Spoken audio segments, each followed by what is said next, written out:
get my 6. What's up, everybody? Welcome back to the most awesomest homesteading channel on the planet that typically doesn't have a darn tootin' thing to do with homesteading whatsoever. Homesteading off the grid. Now, listen, today's video has to do with Halloween, October, the spooky season, because that's what time of year we're in. I know a lot of you have been coming around saying, where's these October night stories? Gosh, you haven't made one in a week. Sorry about that. Been super busy. Spending a lot of good quality family time together. You know, our son's back in public school this year. And so weekends have become a sacred time for us, more so than ever. And he's out of all the little youth league sports things, so he's playing high school football now, but those games are during the week. So for the first time in literally like 6 or 8 years, we have our weekends to us. Whoop! And my chair just broke. How cool is that? I think we're in the presence of something supernatural or paranormal. Hey, look at that. I was just attacked by a ghost on film, and we caught it. How awesome is that? I have gained 10 pounds in the last 6 weeks, and it's not muscle mass, let me tell you. Anyway, yeah, it's fat, bro. Go ahead with your fat jokes. Make fun. I don't care. I know who I am. You need to... My body's positive. You need to embrace me or you're a bigot. Okay. Anyway, this past weekend, we had such a great time. You know what we did? Well, we drove over into the Shenandoah Valley right outside of Harrisonburg. There's this place over there called Back Home on the Farm. We go there every fall. We've only missed 1 year since we've been here for 9 years now. It's like you go over there, they have a corn maze, all kinds of games, and they have pig races, just fun fall activity type things. And then we drove this big loop through West by God, Virginia. Yes, my native country, Appalachistan. And we stopped at Seneca Rocks. What a beautiful place. If you've never been to Seneca Rocks, West Virginia, you've got to go if you're, within close proximity. If you're within just a few hours drive of there, take a trip over there, especially in the fall. So for the last several months, since this past summer, I guess, me and my beautiful bride, Dearly, aka Giggly Girl, and our son, Daniel, have been talking about how when October gets here and the leaves change, we need to drive a big loop through West by God, Virginia, get up in the mountains, see the views, see the leaves in their peak, and we did that. We did what we've been wanting to do, and it was a fabulous time. And my wife and son were like, oh, West Virginia's so beautiful. And we've been over there a few times since we've, been here in the U.S. We live in Virginia. And it's always the same thing. It's beautiful. This really is God's country, but I wouldn't really want to live here. Because while we're driving through there, like we're going literally for hours, and we're talking about how beautiful it is. And then you'll see these, a few little houses beside the road. Then you go for another 30 minutes, you'll see a few little houses by the road. And I always like to ask my wife and son, I say, okay, guys, question for you. Where do you think those people get their groceries? You stop and think about it, and literally the closest place, like we do this big loop, the closest place to go to a sizable grocery store is in the next state over. Those folks probably have to go to either Harrisonburg, Virginia, or Stanton, Virginia, if they live on the opposite side of that loop. It's crazy. It's very desolate. It's very isolated. And I couldn't imagine having a medical emergency. Yeah. So anyway, but it's absolutely beautiful. It's a great place to visit. I highly recommend visiting. So while we're there, we had lunch/dinner at this restaurant at Seneca Rocks, which is the oldest restaurant in the state of West Virginia. Wish I could remember its name. If you know, please put it in the comment section. It was built in 1902, only a year before our house here in Virginia, which is built in 1903. So it was really wonderful. The food was great, and they had reasonable prices. Once you leave Charlottesville, Virginia, it's funny, you go from here to Harrisonburg, prices are cut in half. Then you leave the state and they're cut in half again. A family of 3 could actually go over there and eat lunch for like a reasonable price. It was really wonderful. But we're driving the loop and it was starting to get dark. And as it's getting darker, we timed it almost perfectly. We wanted to be out of the mountains and back into the motherland of Virginia before dark. We're a little bit late on that, but Dearly kept saying, hurry up. I don't want to be stuck in these mountains after dark. And I'm like, why? And my son even, he was like, it's beautiful during the day, but this place is creepy at night. It's so desolate, and I can't imagine all the weird, crazy things that have happened maybe in some of these mountains, some of these hills, over the hundreds and hundreds of years since white settlers have been here and even the Native American Indians. So we were reading the historical markers. I mean, there were forts over there. There's this place called German Valley on the way to Seneca Rocks on Route 33. There was an army fort built there by the pioneers in 1762 as a result of an Indian massacre that took place in 1758. I mean, a lot of crazy stuff has happened over there over the centuries. And it doesn't help that my son has had to listen to some of these stories told to him by me growing up. So they're trying to get me to go faster and faster to get out of West by God, Virginia before darkness. We had the Mercedes-Benz, which was better because it could take those short, sharp, tight, little tiny turns a lot better than our big pickup truck could.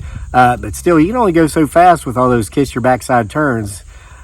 But I'm going to read you a story fitting for the season, the October season, the Halloween season, out of October Nights 2, 31 more tales for the Halloween season of something creepy that did take place back in those hills. So you'll kind of get the idea of why my son and wife kind of wanted to get out of there. And FYI, I want to thank everybody who's bought signed autographed copies of October Nights Part 1 over the last week on our Etsy store. The link's in the description box below. I did send out a free copy of Part 2 for you. I think we got 3 of these left. If you go in there and get them, I think they're $14.98, maybe $19.99 at the most. I'm trying to declutter. I'm going to send you a free one of Part 2. Shout out to Diane McKay.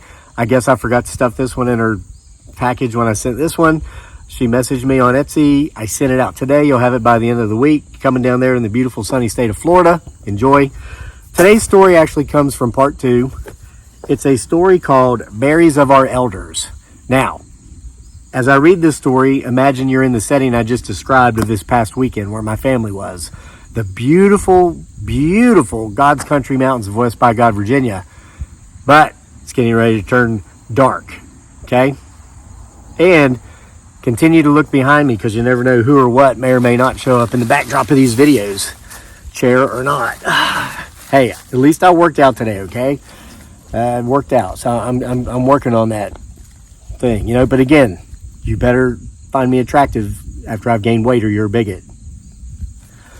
All right. Berries of Our Elders. The month was October. The air was clear and brisk. I was 20 years old and in the prime of my life. I knew everything, and I was planning on doing everything there was to do in life. I was going to take on the world, and no one was going to stop me. But first, I had to finish college, or at least I thought I did. Sure, I went ahead and graduated in time, only to find out I'd been lied to. It's one of the many lies they told Gen X. Get a college degree, and you always have a good job. You see, I got what's called a Board of Regents degree, which is basically a bachelor's degree in nothing, general studies, so to say, with no declared major. I was told that this degree and 50 cents would get me a cup of coffee. Here it is all these years later, and I need that degree and about $5 to get a cup of coffee. That was the other lie. I want my money back. But hey, the overpriced coffee of the modern age is pretty dang good. Just kidding. Not about the coffee part, it actually is good. I went to college for an education, not a job. I got an education, meager as it was, as the real world and all of its experiences I've had in the real world since leaving that ivory tower of higher education has been my true classroom. While back in school during the beautiful month of October that I was describing before, going off on a tangent about meaningless pieces of paper not worth the price of the frames many people put them in, mine's in an old attic in a house I'll never visit again, and high-octane coffee, a very strange weekend was to be spent with a buddy from school. His name escapes me, for it was long ago, and I did not know him well. He was just some guy I sat beside in English literature class and with whom I'd built a casual rapport, and who asked me to join him for a weekend back on his family farm for a bit of hunting. For the sake of this story, we'll call him Ezekiel, because I'm sure that's as far from his real name as one could get, and thus we will not incriminate him or his family in the telling of this story, which is true, and which will burn in my memory forever, just as the house which lies at the center of the story was burned to the ground in effigy more than a century before. Yeah, here's another creepy AF thing happened in the mountains of West Virginia. Why? You just feel your skin start to crawl as it starts to get dark and you're out there in the middle of nowhere. This story of my weekend with Ezekiel proves, case in point, that I might not quite have known as much as I thought I knew in my youth. For one thing, my time with Ezekiel taught me that places with strange names were given their strange names often for very strange reasons, but for reasons pertaining to actual events. Such as the case here, is the name of the location where our story takes place is Burnt House. I suppose before this strange weekend, I'd figured people had just made up the strange names of places like this, but this particular weekend proved me wrong. Burnt House is a little more than a wide spot at the side of the road, one of thousands of small Appalachian towns that time forgot somewhere along the way. Ezekiel and his family lived on a farm approximately 50 acres in size just outside of Burnt House, and it was on this farm that our story after we'd arrived began. "Won't you boys run up the holler there and bring me some elderberries? Some of the women down at the church is wanting my jam."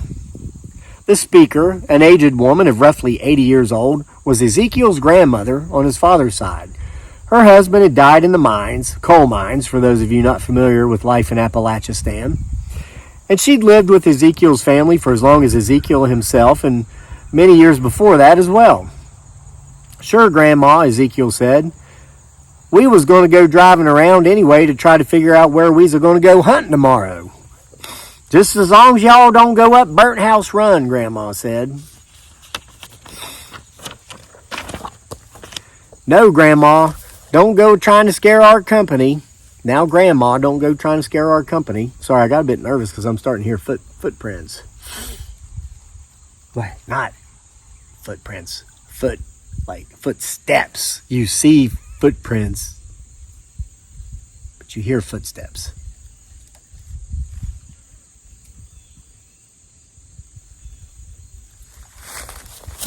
Grandma, don't be going trying to scare our guests. "What's up with Burnt House Run?" I asked. "Oh, don't pay no never mind to Grandma," Ezekiel said. "She's just a superstitious old mountain woman like most hillbillies."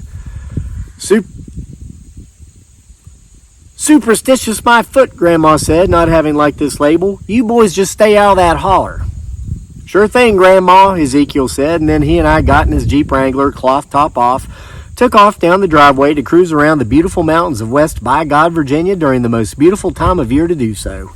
Had that confirmed or reconfirmed this past weekend when I took my family over there. What a beautiful trip we had. Shortly after leaving the farm and turning up the dirt road that led to it, I noticed we passed a sign which marked the very place Grandma had mentioned.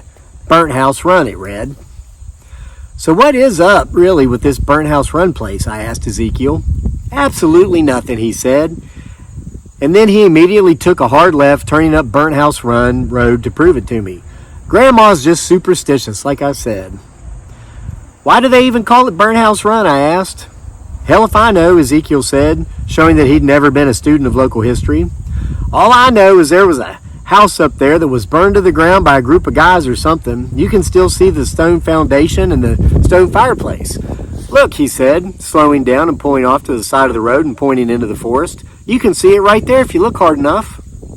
I glanced into the distance, and sure enough, about 40 yards off the road, I could see a pillar of stones rising from a thicket. This pillar was once the fireplace of a house. The undergrowth was too thick for me to be able to make out the foundation from such a distance, but I trusted it was there. "Damn," Ezekiel said. I looked over, and he was looking on the other side of the road. "There's elderberries everywhere up here. We don't need to go any further. We've got our spot." "But your grandma said not to pick 'em here," I said, looking towards Ezekiel as I spoke.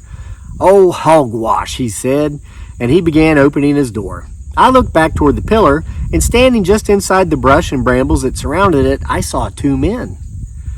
They had not been there a moment before. One of them was middle-aged, and one appeared to be our age at the time, about 20. They both wore black hats indicative of the 1850s.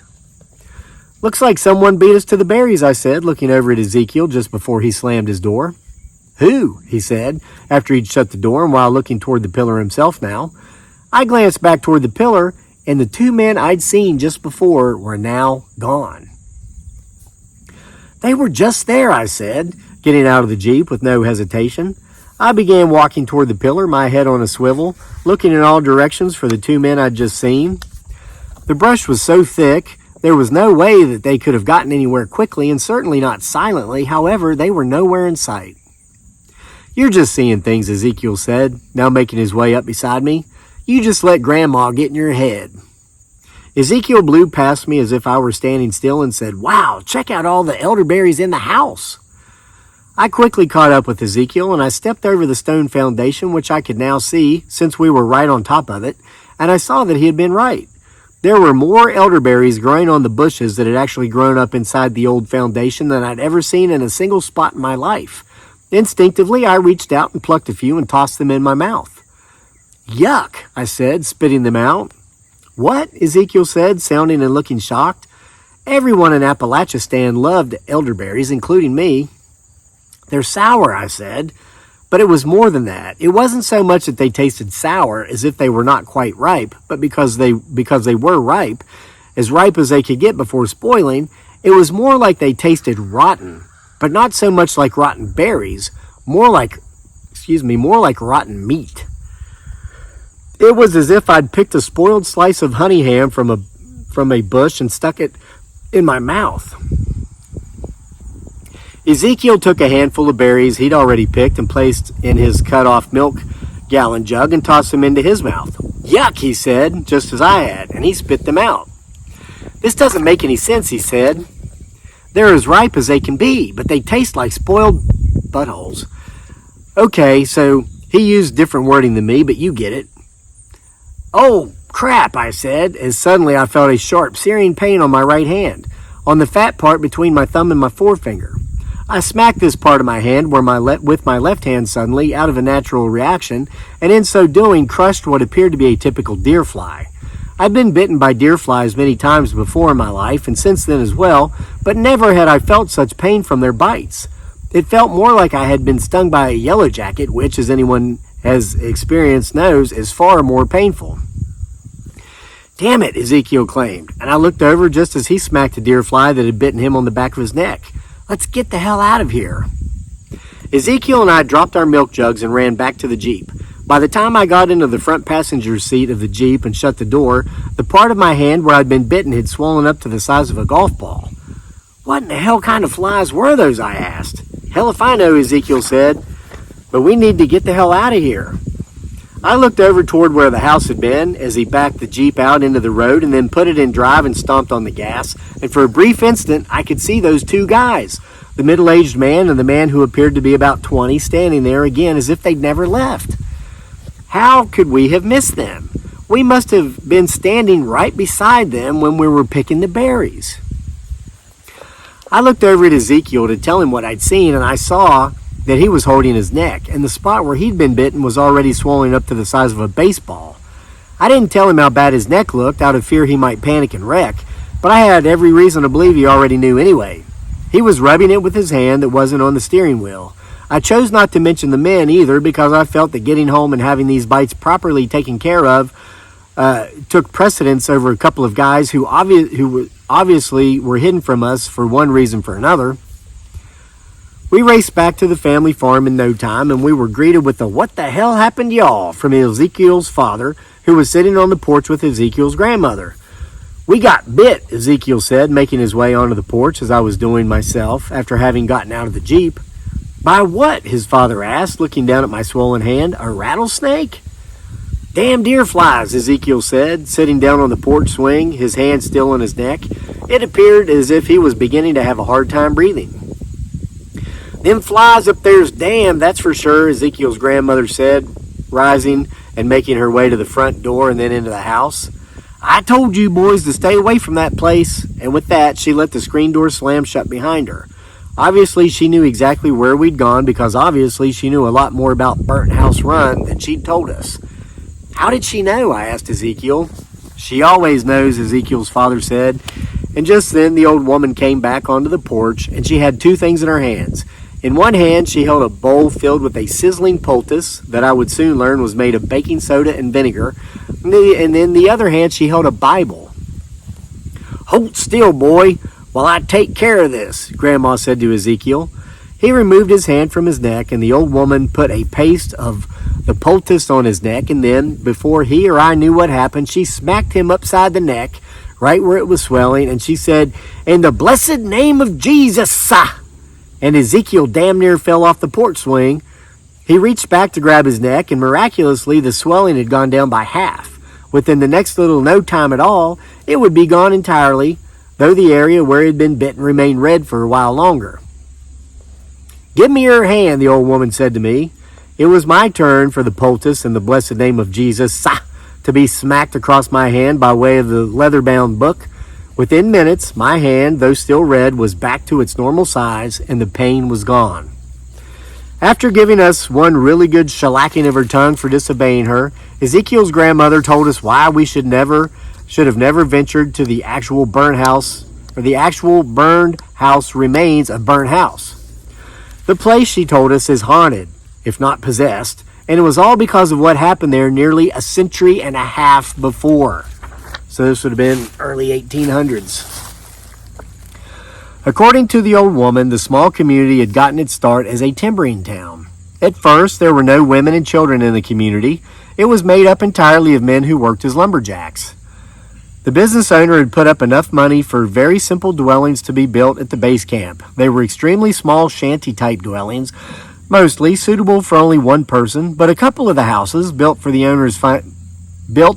the owner's financial means began running thin, had been slightly larger and better built. This was the case for the house that would eventually be burned to the ground and, in time, give the small community its name. The two men at the center of this story, would take up residence in this house. The two men, it seemed, according to Ezekiel's grandmother, were a bit peculiar. The way she actually said it herself was that they were two peculiar bachelors, which in old-timey Appalachian American English translates to gay. At least this is what everyone assumed, because the men refused to be separated. There was about a 20-year difference in their ages, but they were not father and son, so the other men in the camp assumed they had to be lovers, because they felt it was so odd that they were always so close. They seemed to be a little more than just friends. "No, it weren't that. They was odder than that," the old woman said, continuing her story and obviously letting me know her personal thoughts on homosexuality after I'd simply come out and asked if they were gay. She went on to tell that some of the other men noticed that these two men would disappear at least one night each month, and it was always when the moon was full. They'd be gone all night, yet always make it back in time to begin the next day's work, which always started just as the sun came up, and yet they never seemed tired.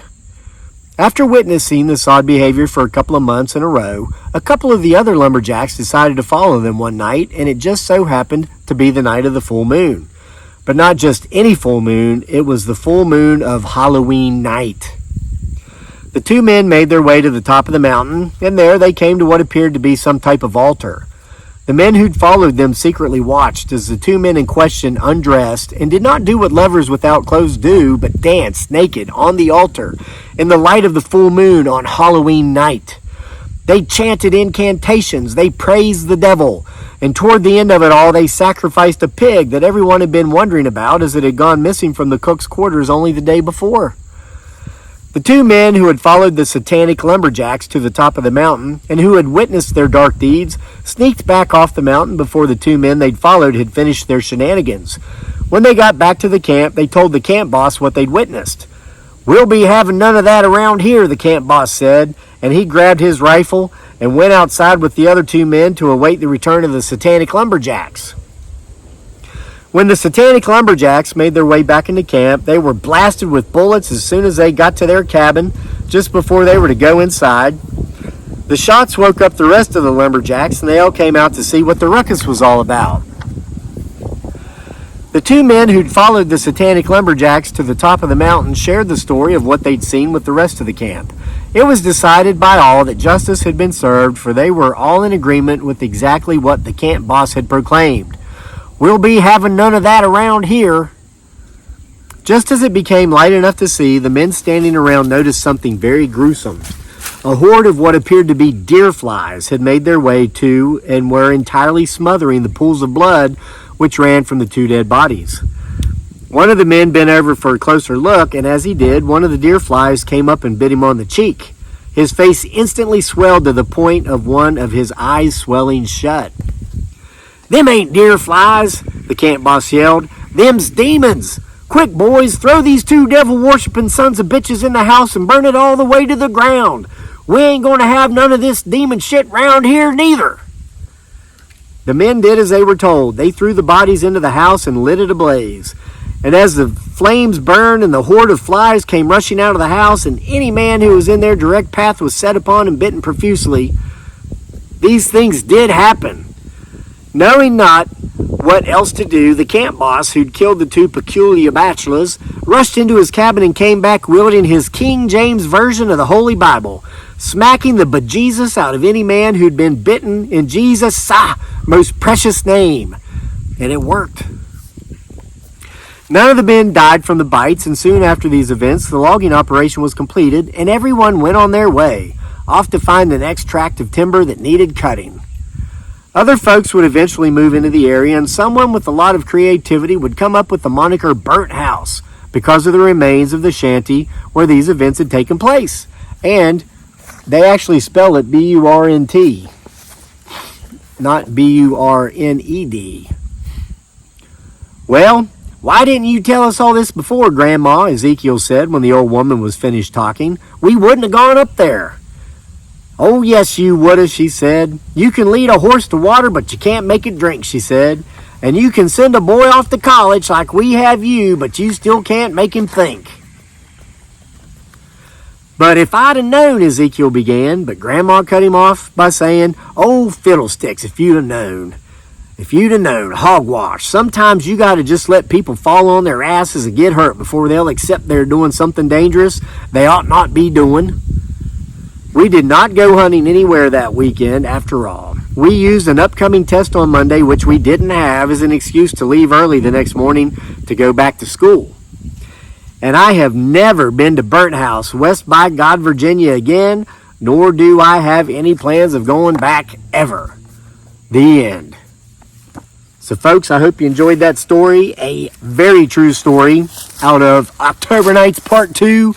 31 more tales for the Halloween season, available in print and Kindle on Amazon, links below, or you can get an autographed copy from our Etsy store. The link's below, and again, I got 3 left of Part 1. 31 stories. All these stories are unique. If you didn't read Part 1, you can still read Part 2. They don't really have anything to do with each other. There is somewhat of a small ongoing storyline in Part 1 that picks up again in Part 2. It's really neat. You should read them both. And again, I've got 3 of these left, I think, in the Kindle store. Or not Kindle store, but in the Etsy store. 2 or 3. You get them before they're gone. I'm going to send you one of these for free just to declutter. All right. So guys and girls, I hope you enjoyed that story. I will be back for more October nights here throughout the month of October as we get closer and closer to Halloween. As things get creepier and creepier and spookier and spookier. See you for more then.